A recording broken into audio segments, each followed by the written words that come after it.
This is Art Now and Then. My name is Jim Lane. Think of a big teddy bear of a man, prematurely bald, prematurely gray, white actually, long beard. Okay, he looked a little like a French Santa Claus, minus the red suit, and allowing for the fact that he wasn't French at all, but Danish.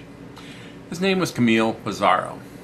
He was born in 1830, about as far from the Paris art scene as one could imagine, the then Danish Virgin Islands. There his father ran a small general store. He cut his artistic teeth drawing palm trees and seascapes. Wanting no part of the family business, finally at the age of 25, he convinced his Jewish father and Creole mother to send him off to study in Paris. He arrived around 1855, just as at the time the Emperor Napoleon III, was showing off Paris to the rest of the world in a grand world's exhibition. He began absorbing the whirlpool of French art at the time, from academic pretension to coarse peasant realism. He admired Millet, he saw Corot, he could hardly have missed Courbet's in-your-face Pavilion de Realism, and he was impressed by it all. He began to study first under one, then under another, and he began to paint with the Barbizon painters, outdoors in the forest of Fontainebleau, where he began to feel the first impulses towards Impressionism.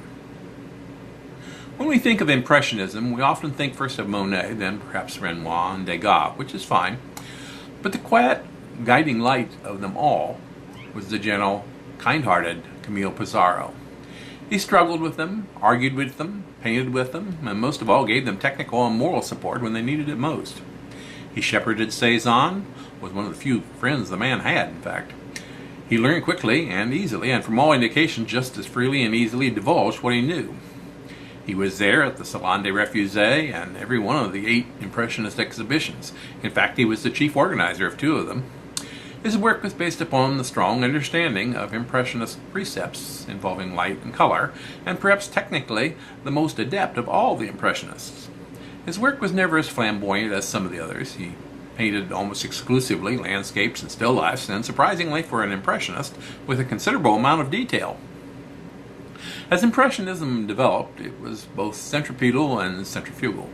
That means it drew some artists closer to its core and spun others towards what would eventually become post-Impressionism.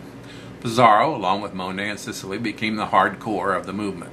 Artists such as Renoir, Degas, and Cézanne flew off in their own individual directions. Both effects were beneficial. The core group persevered to see to it that Impressionism gained the healthy respect in the art world that was its due.